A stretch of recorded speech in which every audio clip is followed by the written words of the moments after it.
Boa noite, galera. Estamos aqui mais uma vez nos nossos estúdios intergalácticos do podcast do SOC Brasil. Hoje a gente vai falar sobre um assunto que está aí na crista da onda. Muitas empresas trabalhando em se preparar para o famoso DevSecOps.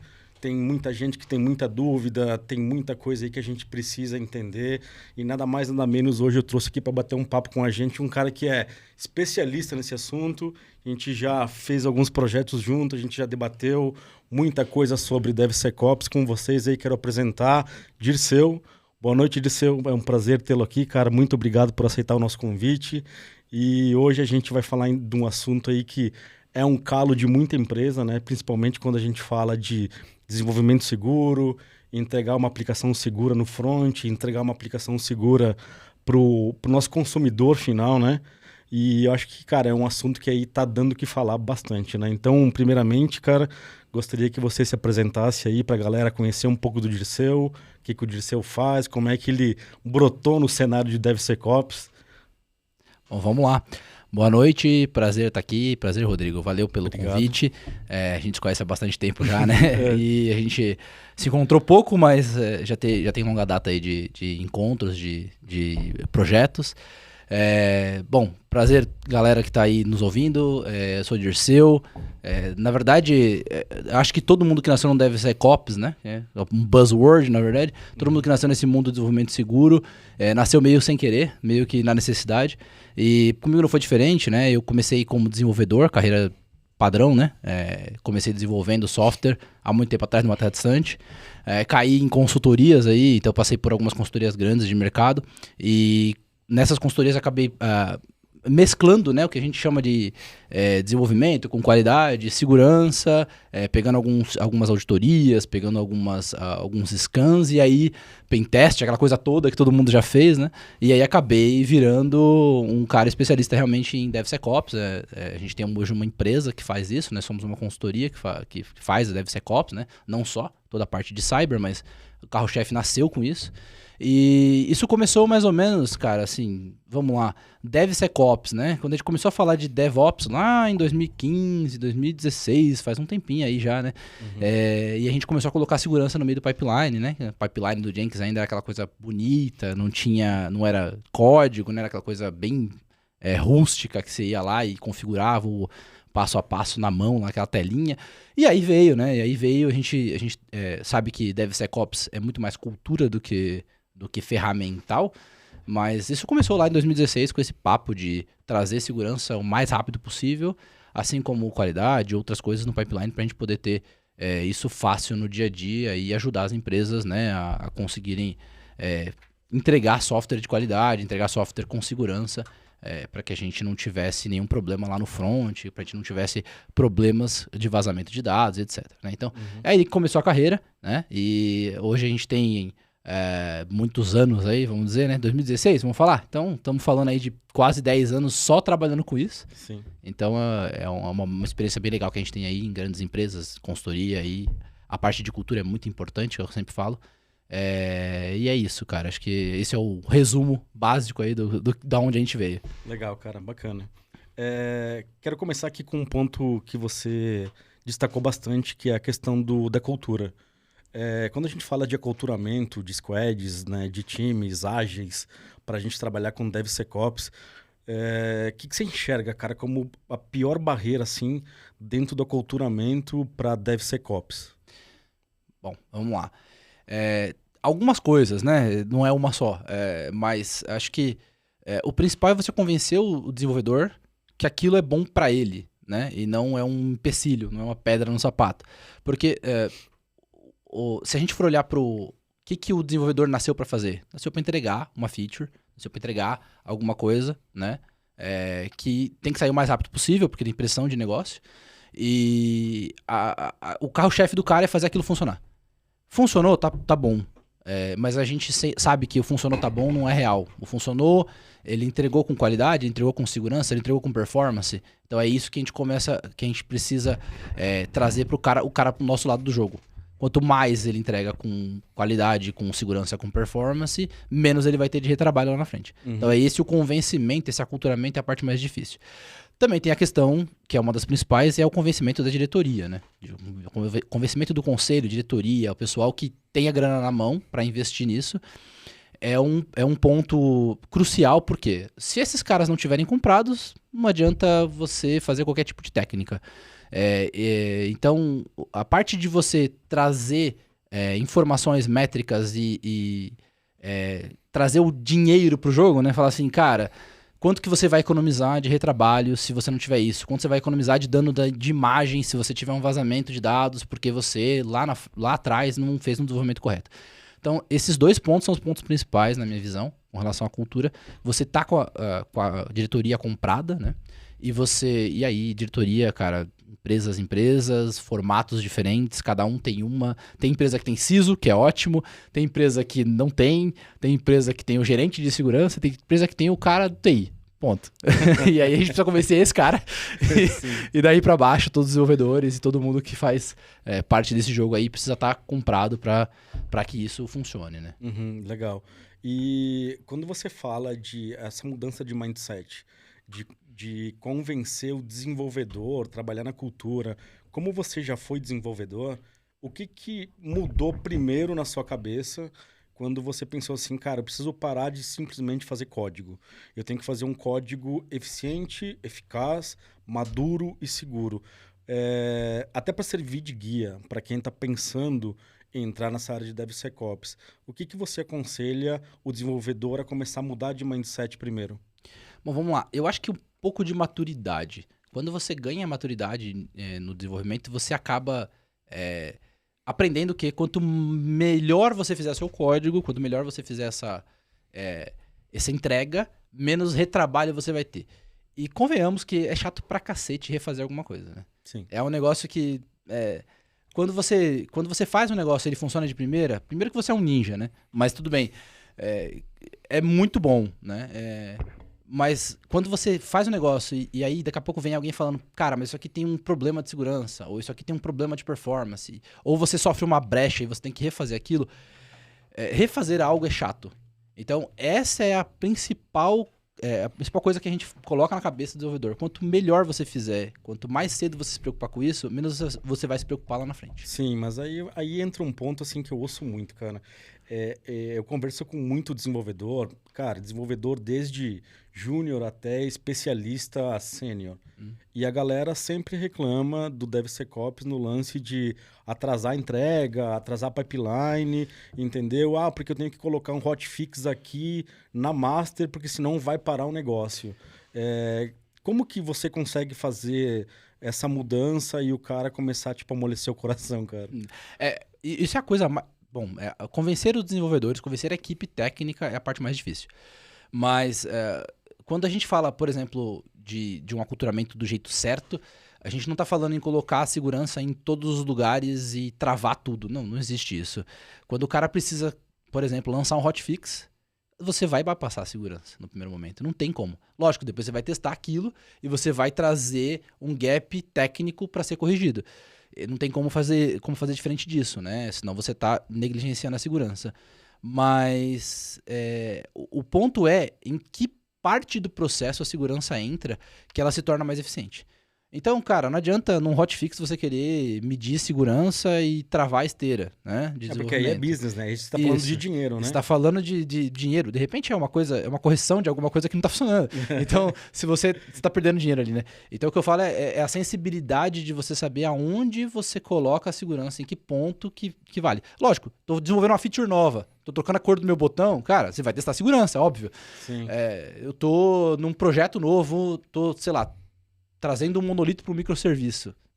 Não faz nem sentido você fazer isso sem segurança. Você vai começar do zero, do jeito certo. Sim. Né? Com toda a qualidade possível, com automação de segurança. Você vai fazer teste SAST, DAST, SCA, vai colocar thread modeling, porque você quer olhar para os vetores de ataque logo no começo, e de preferência você vai ter um RASP lá na ponta para poder proteger em tempo real. Lindo, maravilhoso. Agora, realidades à parte, a gente tem legado, a gente tem coisas que precisam dar manutenção, a gente sabe que existe um débito técnico gigante em empresas grandes, que você pega, cara, o cara tem lá 75 mil issues. O que eu faço com 75 mil issues? Sim. Entendeu? O que eu faço com 75 mil vulnerabilidades que eu encontrei num único scan? Você não vai corrigir agora. Não, não vai. Até porque muitas vezes, cara, assim, quando você pega um time de segurança, quando você pega um time de AppSec, sei lá, que a empresa seja estruturada, que ela tenha Security Champion, que ela tenha AppSec, que ela tenha SRE, que ela tenha um time de segurança grande. Vamos pegar o caso de 75 mil vulnerabilidades. Cara, você não vai ter gente, entendeu? É isso. Para trabalhar em cima disso. Então, assim, eu acho que você tem que começar a definir ali as questões das políticas e, que nem você fala, o posicionamento, entendeu? Do scan no local correto. Isso faz sentido. E você falou um ponto também de empresas que vão aplicar DevSecOps e que nascem certas. Dentro dessa sua carreira aí de 10 anos, 15 anos, como especialista, como que uma empresa nasce certa dentro da cultura DevSecOps que você já tem enxergado no mercado? É muito mais fácil quando a empresa já nasce pensando em desenvolver com qualidade, com segurança, desenvolver com as melhores práticas de mercado, né? Isso acontece normalmente em startups ou empresas que têm a capacidade de começar do zero, já começar cloud native, já começar com microserviços, já começar olhando para o que é a melhor prática de mercado. Empresas grandes que já estão consolidadas no mercado, já tem software, que tem legado, a chance disso acontecer é muito baixa. Então você trabalha o legado, você blinda de outras formas, né? Principalmente a parte de produção. E empresas que são menores, empresas que estão começando, casos muito, muito comuns de acontecer, unicórnios que receberam um aporte muito grande, não tem por que começar errado. Então o que eu sempre falo se você está começando, eu sou uma empresa que vou processar pagamento, vou pensar em PCI, já vai olhar para PCI, já vai pensar em qual que é o seu ambiente para isso, já vai pensar em quais ferramentas que você vai usar para tokenizar o seu cartão de crédito, de forma que o seu cartão de crédito seja protegido em qualquer ambiente. Já vai olhar para, quando você for desenvolver o software para receber esse pagamento, como que você faz a criptografia dos dados. Né? Então, começa certo. Agora, se você é uma empresa que já nasceu, que já existe, olha para o que você tem, entende que você tem um BAU ali, um mundo de coisas para corrigir ao longo do tempo, mas tudo que é novo já começa, já transforma dentro da cultura nova. Então o que eu falo começar certo não significa começar a empresa certa. Começar um projeto certo, começar uma mudança certo. Muitas empresas estão fazendo essa jornada de ir para microserviço. Até agora existe uma discussão de será que ir para o microserviço é a melhor coisa? Porque algumas pessoas fizeram do jeito errado, né? Então existe essa discussão de que quando o monolito é melhor, quando o microserviço é melhor, se é legal trabalhar com evento, se não é legal trabalhar com evento, enfim. Tudo isso aí é discussão nossa discussão nerd do dia a dia e faz parte. Mas quando você vai fazer um movimento de modernizar o seu sistema, modernizar a sua infraestrutura, já pensa certo. Né? Então eu vou quebrar meu monolito em microserviços. Primeiro que você não vai quebrar ele de uma vez. Você sabe qual é o gap que você tem ali. Você já fez o scan. Legal. Quando você quebrar, peguei, por exemplo, sei lá, uma empresa de pagamento e o core, eu vou pegar e vou quebrar ele em vários pedacinhos. Cada pedacinho que você quebrar, já quebra certo. Já começa... É um detalhe, né? É uma coisa que eu falo assim, não transforme um monolito em micromonolitos. Isso também. Ou em micromonstros, né? Micromonstros, Cara, eu vejo muito acontecer isso em algumas empresas. E uma coisa que você falou muito interessante, quando você vai dar continuidade, vai evoluir seu código, sua empresa, você vai evoluir a forma como você entrega serviço, principalmente quando a gente fala de microserviços, existe uma dúvida muito grande da galera que trabalha com o legado. Então, tipo assim, cara, o que eu vou fazer com esse gigante que está aqui, que me sustentou até hoje, né? Eu tenho um caminhão de vulnerabilidade, como que eu vou tratar?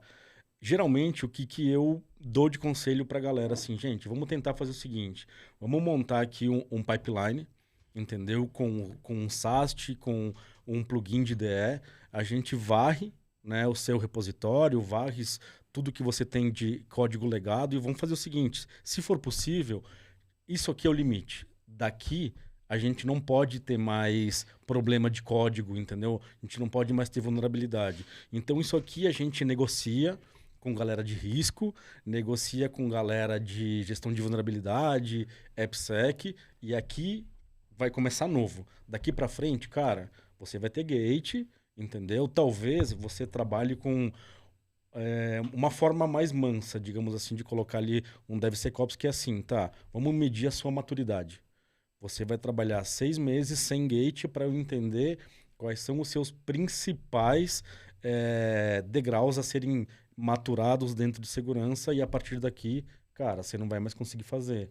Então, assim, geralmente é isso que a gente usa, né, como implantação de DevSecOps que eu vejo que faz sentido. Porque, assim, uma coisa que eu vejo também, tipo assim, o cara fica naquele hype de, cara, eu preciso colocar DevSecOps, eu preciso colocar um gate, e se não for assim, não vai funcionar. Cara, eu já vi empresas que fizeram isso, estão aí há muitos anos de mercado, tentando fazer DevSecOps e não conseguem implementar um pipeline seguro. Então, cara, assim, como que você enxerga ali que dá pra gente, cara, fazer um bem bolado ali para todo mundo ficar feliz? Eu acho que isso que você falou é um ponto principal, tá? Você não, é igual eu falei, não adianta você querer colocar segurança no hotfix. Esquece. Sim. É exatamente a mesma mentalidade. Não adianta você querer falar assim, a partir de amanhã, tudo que é vulnerabilidade crítica no nosso core vai ser bloqueado. Porque você tem 70 mil vulnerabilidades críticas, o cara não vai corrigir. Ponto. Jamais. Então, você tem que fazer uma separação do que é legado versus do que é novo. E sim, a partir dali, combinado o jogo, todo mundo tá sabendo, tudo que for novo é bloqueável, tranquilo. Uhum. Uma coisa que eu gosto muito de fazer, que a gente tem feito muito com as empresas tá, o que é, vamos cruzar a vulnerabilidade com o negócio. Por quê? Porque não adianta eu pegar lá o scan, seja qual ferramenta for, né? Aqui a gente não é agnóstico, mas qual ferramenta que você pegar, ele vai te trazer um monte de issue e normalmente ela é classificada como crítico, alto, médio e baixo. Esse é o padrão. Às vezes é altíssima, alto, médio e baixo, mas enfim, você tem sempre 2, 3, 4 categorias ali de criticidade e E não adianta você falar assim, tudo que for criticidade mais alta, eu vou travar a esteira.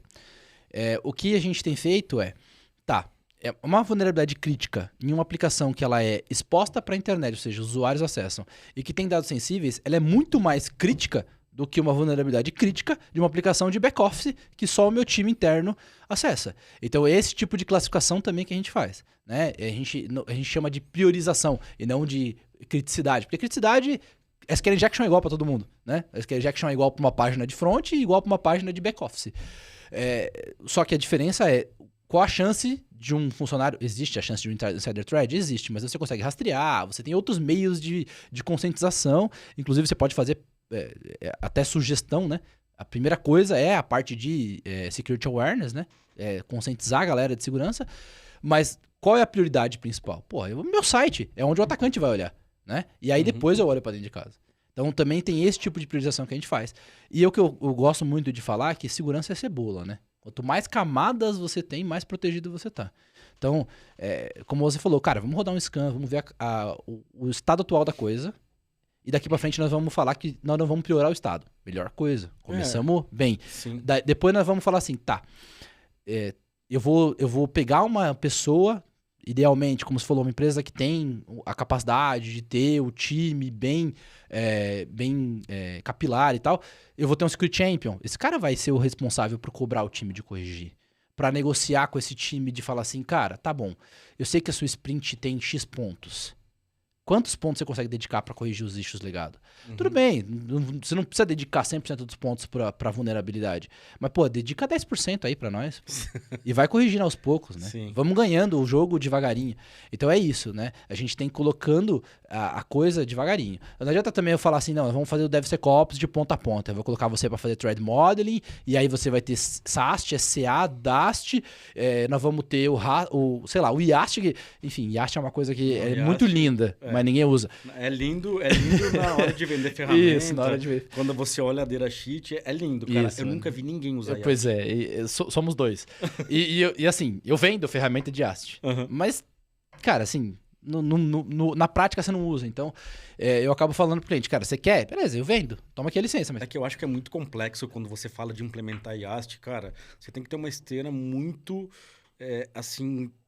cara, ela tem que estar muito afinada, porque você tem que ter um Dast ali bonitão, rodando com gate bonito, usar stage bonitão, você tem que depois ali fazer a sua parte de Dast bacana, fazer o rasp, e quando você coloca o Yast, cara, ele vai fazer aquele teste interativo que ele vai olhar para tudo que está lá dentro daquele pipeline e ele vai ficar procurando, correlacionando. Você quer saber o que funciona melhor que Yast?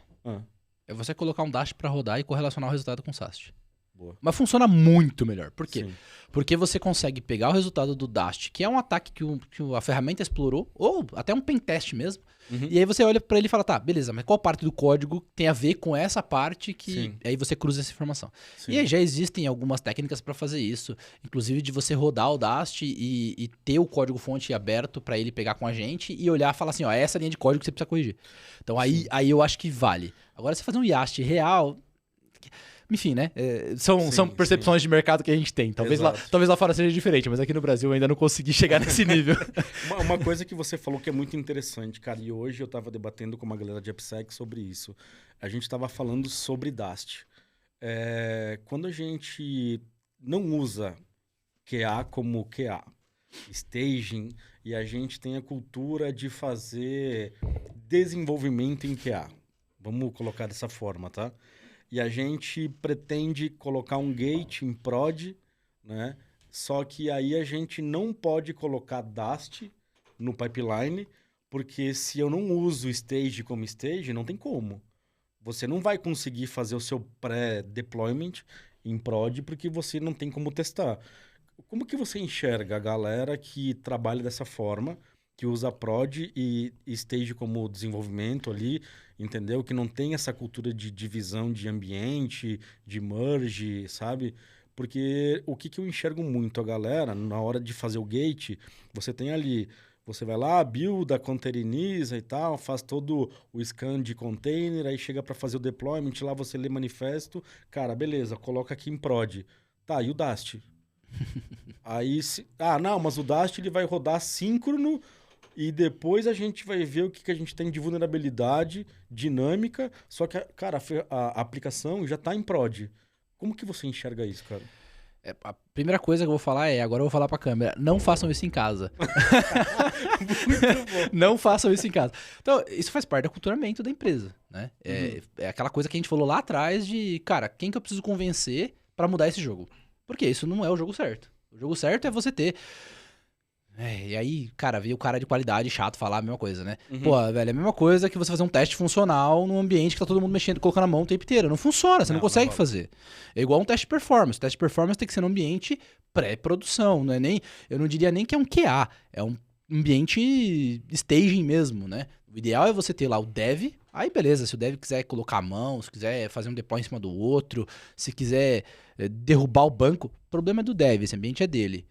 Aí você tem que ter um ambiente de QA, que é onde a galera vai fazer o teste funcional, que é onde a galera vai fazer o Dast, que é onde a galera vai fazer... Se esse ambiente for parelho com produção, você pode até fazer o performance ali. Mas idealmente você vai ter um staging que você vai fazer o performance. Pô, como é que você vai garantir... Cara, vou fazer a propaganda, agora o Faustão não existe mais, né? Porra, não dá pra fazer essa alusão, né? Vou fazer a propaganda Luciano Huck, né? Pô, domingão, 6 horas da tarde, tá todo mundo assistindo depois do jogo, logo depois do jogo, primeira chamada. Você vai garantir que você aguenta a pancada de 15 mil requisições por segundo? Como? Eu coloquei na AWS. E daí? Se você não tiver load balance e tal. Então o que eu falo assim, cara, garante... Aí nós vamos pro pilar de segurança. Disponibilidade é um dos pilares de segurança. Se o seu site não está disponível, você não está seguro. Né?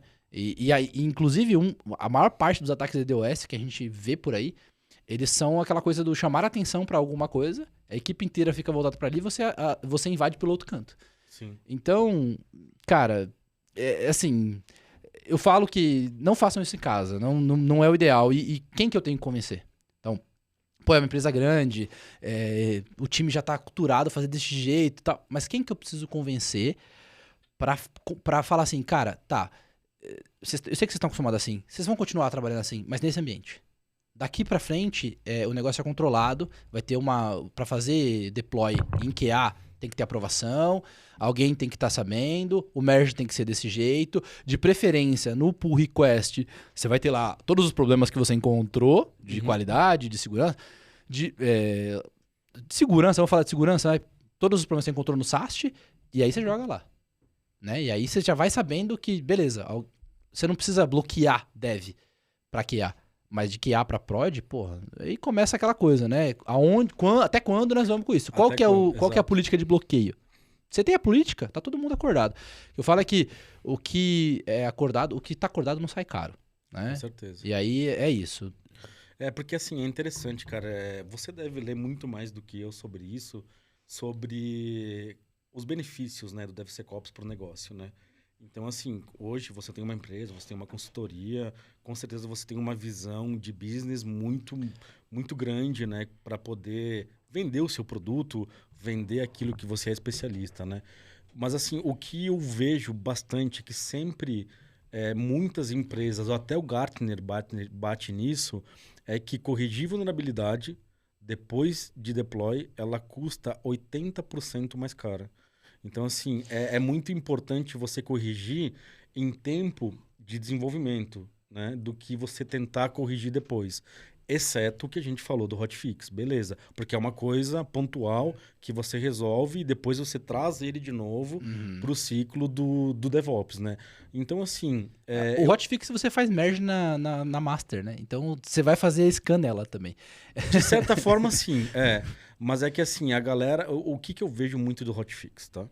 A galera pensa assim, cara, eu vou usar a hotfix porque eu preciso entregar isso aqui logo. Porque o diretor tá me cobrando. Porque o cara do marketing vai lançar um programa, entendeu? Que ele precisa disponibilizar, sei lá, que a galera vai começar a fazer venda online.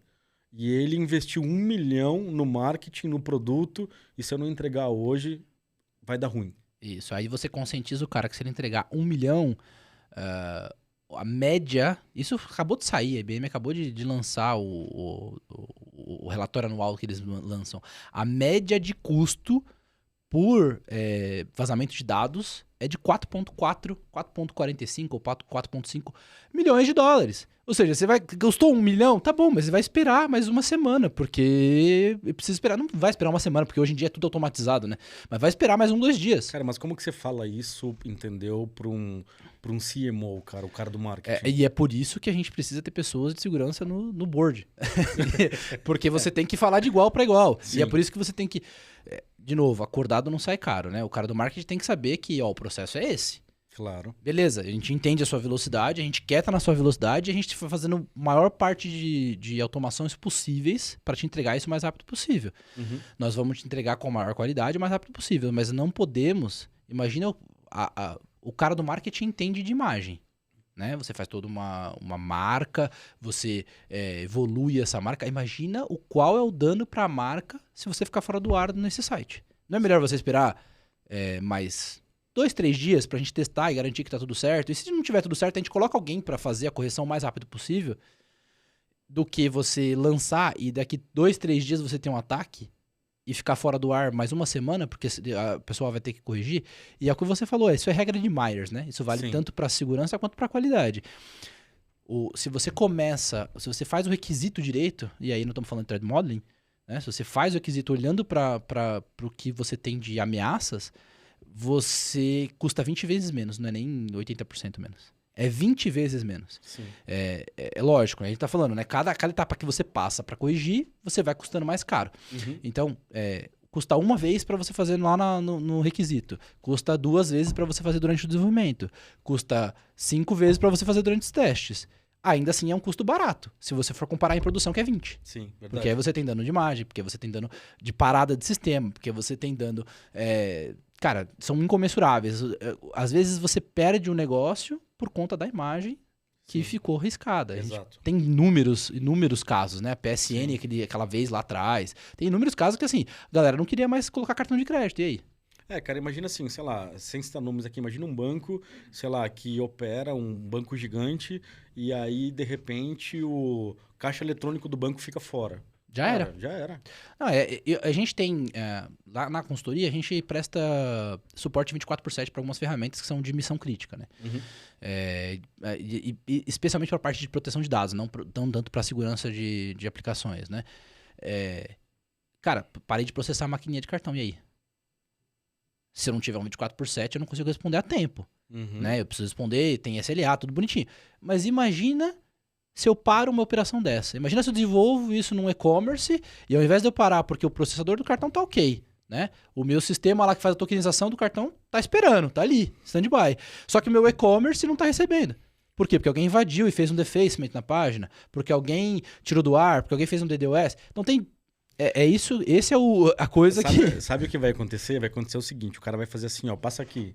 Aí o cara vai lá, vai aproximar, não tá passando, ele vai dizer, acho que tá com um problema. Peraí que eu tenho uma outra aqui, ó, passa aqui do lado. Da concorrente, cara, é isso mesmo. Concorrente, exatamente. Tem uma história, e aí nós não vamos citar nome, porque tem muito poucas empresas que fazem isso no Brasil, mas tem uma história, acho que 2004 não tava ainda, não, acho que 2013, 2014, por aí. Uhum. Natal, e uma das grandes gigantes parou. Se não me engano foi 2014.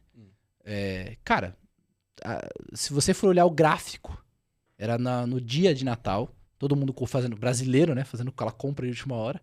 Se você for olhar o gráfico dos anos anteriores, das duas empresas maiores, e o gráfico desse ano, que aconteceu isso, é absurdo, porque, se eu não me engano, foi uma coisa de não foi nem milhões, foi bilhões, que deixou de ganhar, né? Deixou de processar, lógico, dali você tem a sua taxa, tira um pedaço daqui, um pedaço ali, mas a empresa deixou de faturar alguns milhões de reais em algumas horas. Não ficou fora do ar, assim, por um dia, não. Ficou fora do ar por, acho que, 3, 4 horas. Não foi suficiente para dar um dano gigantesco. Né? Se tivesse feito direito, não tinha acontecido isso. Cara, tem uma história que é engraçada também, e não sei se você já ouviu, né, na Rádio Corredor aí. Rádio Peão. Mas assim, teve uma empresa também conhecidíssima.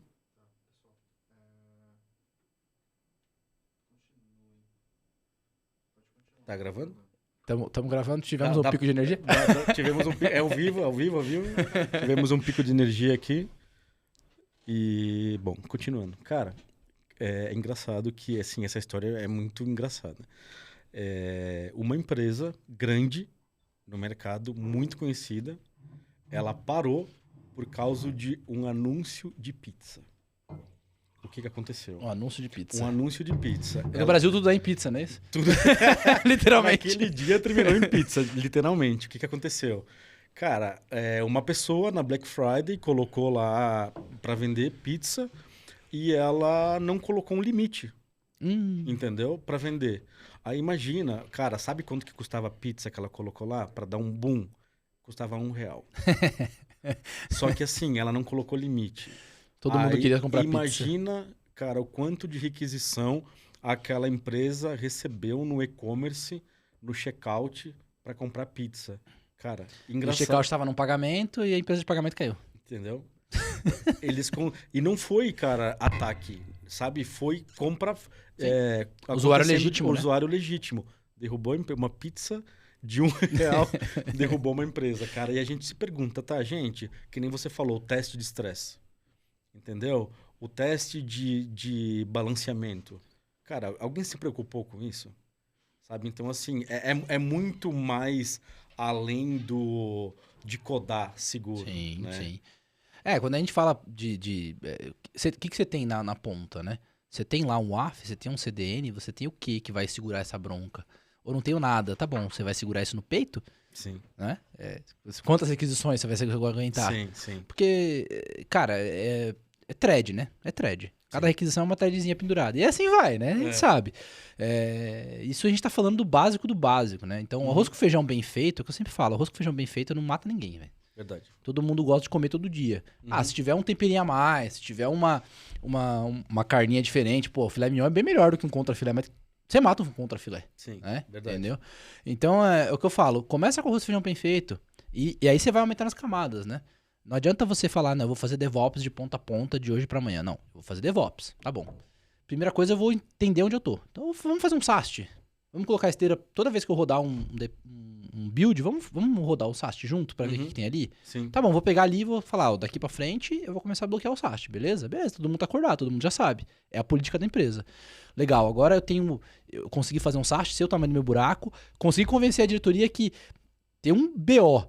Como que eu convenço a diretoria agora pra ter um ambiente de homologação decente pra fazer um DAST? É assim. Sim. Entendeu? Então aí você coloca o DAST. Aí, tá. Cara, lembra, você tem um monte de componente terceiro.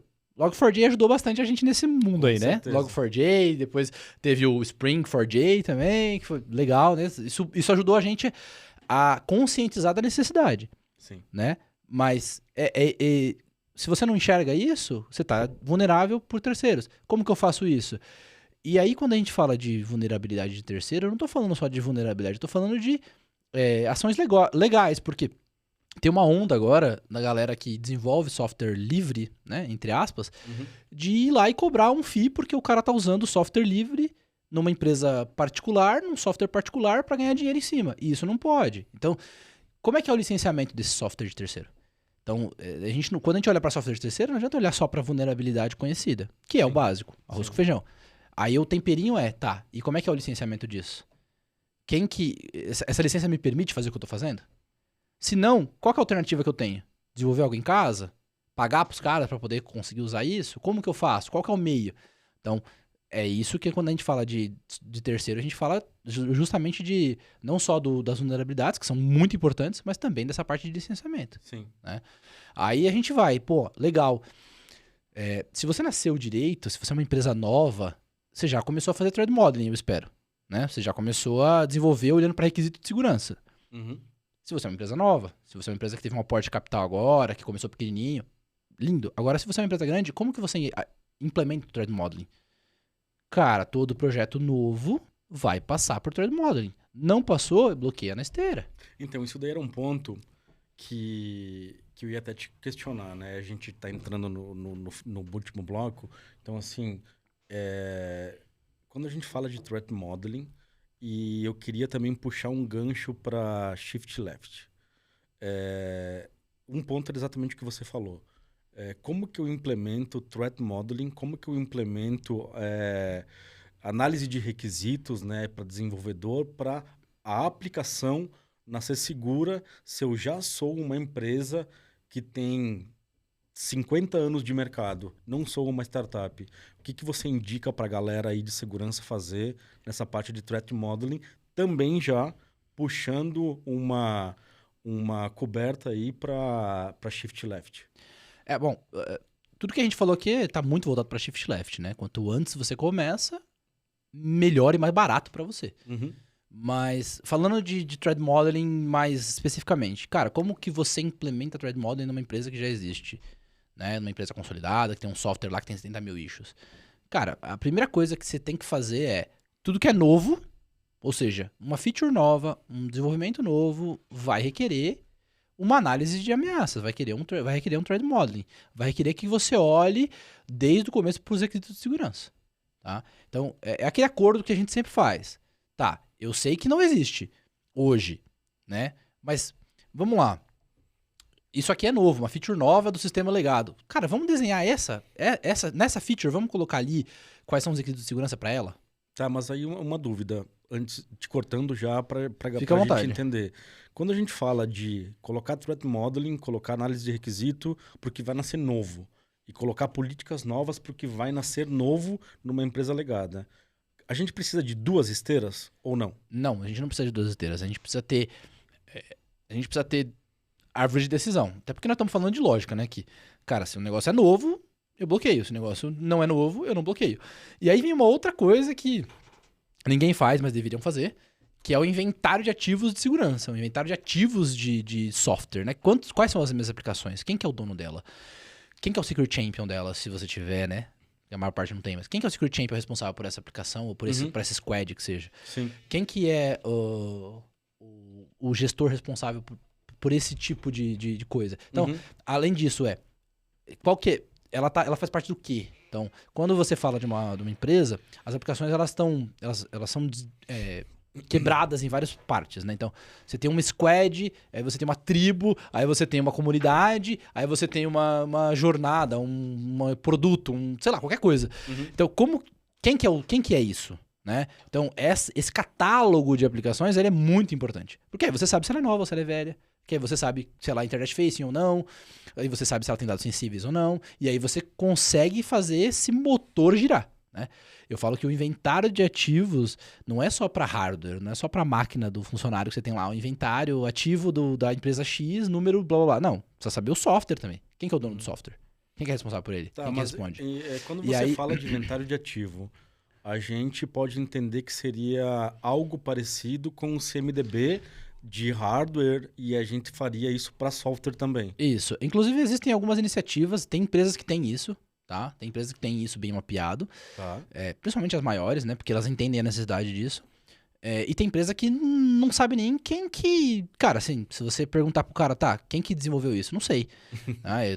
Foi a equipe X, e aí você... O cara nem tá mais na empresa. Ele não tá mais na empresa, e aí assim vai. Então, tudo passa por... E aí, a mesma coisa que eu falei antes, são os acordos, né? É lógico que você não vai fazer um thread modeling do zero para tudo. Não existe isso. Mas você vai fazer thread modeling de acordo com o que você for evoluindo. E se você tiver um intuito, né, de realmente prezar por segurança, no mínimo seu software tem uma arquitetura de software. Em cima da sua arquitetura de software, se você tiver uma equipe, ou... Cara, chama a gente, né? Consultoria serve pra isso. Consultoria serve pra isso. Vendendo peixe aí. Lógico. Consultoria serve pra quê? Pra dar mão de obra, cara. Eu não vou ter braço, eu não vou ter gente pra poder fazer a análise de ameaça. Mas, pô, chama a gente vai olhar a sua arquitetura do sistema e aí vai fazer a análise de ameaça pra você. Tá? Existem pacotes pra fazer isso, cara. Existem software que fazem isso. Bem, mais ou menos, mas estão evoluindo. Então, estamos evoluindo. Existe alguma coisa livre no mercado open source, cara, que ajude nisso ou não? Tem coisas mais baratas do que um software enterprise, mas livre é difícil. Entendi. Livre. Cara, tá aí um nicho pra você ganhar dinheiro. Desenvolve. Você não era desenvolvedor? Não, a gente tem algumas iniciativas, não Legal. tem jeito, né?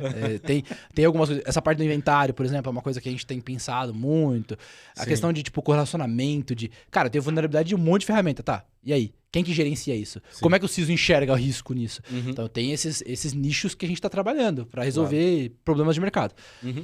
Mas, cara, é um negócio que assim, cultura começa devagarinho. Não adianta você querer mudar a cultura de uma hora para outra no pontapé. Sim, né? não Então, vai. Não vira. DevSecOps é devagarinho. Começa devagarinho, começa a entender como é que funciona e aí você vai evoluindo. Essa é a mensagem, gente. Evolução... Você não tem que ser 100% amanhã. Você tem que ser 1% melhor hoje, 1% melhor amanhã, porque daqui a 30 dias você vai estar muito melhor do que 30%. Pode ter certeza disso. Legal, bacana. Muito bacana, cara. Eu acho que nesse bate-papo aqui a gente conseguiu abranger muita coisa interessante, importante, quando a gente fala de DevSecOps e é uma coisa assim que hoje todo mundo se preocupa e é uma coisa difícil de você colocar para funcionar uma empresa legada e eu acho que também para uma empresa nova, porque uma empresa nova você vai trazer pessoas, por mais que ela seja um unicórnio, startup, seja lá o que for, você vai trazer pessoas com vícios. Sim. Né? Então, assim, você vai ter facilidade, talvez, na criação de processos, talvez no aculturamento, mas você vai trazer pessoas com vícios, entendeu? Um cara que é especialista, ele não é especialista de agora. Sim. Ele já Então, tem 15 anos de mercado, 15 anos já sabe fazer aquilo. E se você falar, por que você tá mexendo na minha caixinha? Exato. Então, assim, eu acredito que o DevSecOps, ele é difícil também para quem nasce novo. Sim. Né? Então, assim, eu acho que tudo aquilo que você falou, cara, é fazer um assessment, um mapeamento, entendeu? Amadurecer, fazer 1% todo dia, uma hora você vai chegar no 100%. É isso. Cara, é uma coisa que demora. Você não vai dormir DevOps e acordar DevSecOps. Não né? existe isso. Não existe Aliás, isso. você não vai dormir DevOps nunca, porque é difícil ter alguém DevOps 100%. Então, assim, eu acho que é um processo demorado, é um aculturamento demorado, e isso aí reflete para o board em benefício. Eu vou chutar alto aqui, eu não sei, você pode me dizer melhor, mas acho que de 5 a 10 anos, cara. Cara, assim, eu tenho processos que eu tenho já bastante tempo do lado de algumas empresas, e a gente começa a ver resultado depois de 3 anos, 4. Eu diria que a média é essa, tá? 1 ano, não esquece. 1 ano e meio, 2, você começa a enxergar os frutos. 3, você fala assim, opa, agora tô vendo o ROI. E aí é longo prazo, é investimento de longo prazo. Então, aí que tá. Quando a gente fala de investimento a longo prazo, vamos lá, vamos vestir agora outra camisa do outro lado do balcão. Claro. Como que um CISO, um BISO, entendeu? Ou alguém no board, um CFO, justifica para o CEO, para o CIO, que ele vai investir 2 milhões, entendeu? 2 milhões chutando baixo, bem baixo. E ele vai ter retorno desses 2 milhões depois de 5 anos. Na verdade, o ROI começa antes, mas ele começa a ser percebido depois desses 3 anos, eu vou dizer assim. Né? Eu não diria nem 5 anos, mas depois dos 3 anos. O ponto é, você começa a ganhar benefício, né? Só o benefício do não retrabalho já é um benefício gigantesco. Hora homem, né? Só de hora homem aí, esses 2 milhões estão pagos, tá? Uhum. Então, essa é a verdade absoluta, só que você mostrar isso é mais difícil, né? E aí, claro, né? Quando você vê, por exemplo, a empresa X foi atacada, sofreu um problema. 90% dos ataques hoje são por aplicação. Então, se a gente está falando que é onde está o vetor de ataque, você não tem que convencer, você tem que convencer o cara de 2 formas, né? Nós estamos fazendo um investimento de longo prazo, sim. Uhum. Daqui a X tempo você vai conseguir enxergar, vai ser tangível para você, mas pensa que o seu concorrente não está fazendo. Então os caras vão atacar lá. Sim. Quanto mais seguro, camadas, né? Quanto mais camadas de segurança você tem, mais você garante que o seu concorrente vai ser atacado e não você. Então, esse é uma dor que todo mundo sabe. Então, entendeu? De quem que é? Cara, eu vou chegar em... Eu como atacante, vou chegar em duas URLs de 2 empresas. O meu objetivo é o mesmo. 2 bancos. Meu objetivo é o mesmo. Obter dinheiro. Vou tirar 1 centavo de cada conta e vou fazer um bolo de 1 milhão de centavos pra mim. Beleza. O que me der brecha primeiro. Quem que é mais fácil de invadir? O banco A ou o banco B? O banco B. Beleza. Vou no banco B. Eu não vou no banco A. O banco A, puta, tem uma camada ali, tem o RASP no meio do caminho, depois o cara faz desenvolvimento seguro, o software dele tá bom. Tipo, puta, eu vou ter que desenvolver um APT. Pode até deixar lá, mas isso. você não vai focar, né? É isso. O foco é no mais fácil. Sim. E isso, cara, tem exemplos pra dar e vender. A gente não tá falando nomes aqui, mas tem exemplos pra dar e vender em todos os setores. A gente pode olhar setor financeiro, setor de saúde, setor de e-commerce, principalmente, né? Setor de saúde recentemente teve uma, Setor de saúde teve umas, né? Teve várias ultimamente. Verdade. E o que eu falo aonde a gente tá, a incidência disso é muito menor. Né? Aonde a gente consegue fazer isso acontecer, a incidência desses ataques, ou dessas brechas, ou desses vazamentos é muito menor. Então esse é o jogo. O jogo é quem eu ataco primeiro. O cara que é mais fácil. Sim. Né? Então eu sempre falo de camadas, porque, cara, não tô falando de desenvolvimento seguro aqui, que é o nosso papo. Mas, pô, estamos falando de proteção em tempo real, estamos falando de... a gente falou que a fronteira da infraestrutura tá bem definida. Legal, mas e se o cara se o cara invadir e ficar ali silencioso? Então, pô, o que a gente teve de ransomware nos últimos tempos? E a história do ransomware, existem histórias que a gente conhece que o cara numa semana, tá para testar a solução que não deixaria ele sofrer o ataque, na outra semana ele sofreu o ataque. E aí o cara fala assim... Isso daí é igual garantia de eletrodoméstico, né, cara? Só você não fazer... Só dá problema depois que acaba a garantia. É isso. Acabou, você compra um negócio com garantia estendida, nunca dá problema. No dia seguinte, dá problema. É sempre assim. Mas o cara... essa história é uma história que aconteceu agora, com uma empresa de saúde. Cara, o cara falou assim, tava na semana anterior pra testar uma coisa que impediria ele de sofrer o ataque. Beleza. Na semana seguinte ele sofreu o ataque. Por quê? Porque ele demorou pra tomar a decisão de testar. Se a caixa tivesse lá, e era uma caixa, cara. Era colocar no servidor e colocaram no data center e acabou. Por que ele não fez? Pô, tá, locação, Gmood, não sei o quê. Não fez. E já tinha sido aprovado, já tava tudo certo. Tomou o ataque. Na semana depois, semana durante o ataque, depois, né, fizeram o rescaldo e tal. Sim. E aí, vamos colocar agora a caixa? Porra, mas põe pra valer, não precisa nem testar, põe aí e zerou, né? Não, porque agora a gente corrigiu todos os problemas, então não preciso mais, eu investi muito e tal. Olha só, cara. O que aconteceu? De novo. Sofreu o mesmo ataque. Então, cara, assim, como eu falo, cara, não adianta eu proteger a minha infraestrutura e não olhar pra minha aplicação. Não adianta eu olhar pra minha aplicação e não olhar pra minha infraestrutura, não olhar pra minha nuvem, não olhar pro... Segurança é camada. Cara, o que eu vejo, assim, bastante também, a galera acha que virtual patching é bala de prata. Não. Entendeu? Cara, isso não existe, cara. Não, porque se fosse, não tinha Zero Day. Não tinha Zero Day. Ou não tinha um ataque específico. Porque o cara... Sim. Quando o cara quer, ele vai ficar navegando até ele conseguir. E aí existem algumas técnicas que a gente vai olhar pra comportamento, coisas fora do padrão. Que aí a gente... Pô, IA tá aí pra nos ajudar, né? Cara, uma coisa que eu falo muito, assim, que eu brigo muito com um monte de gente e a galera acha que eu sou maluco.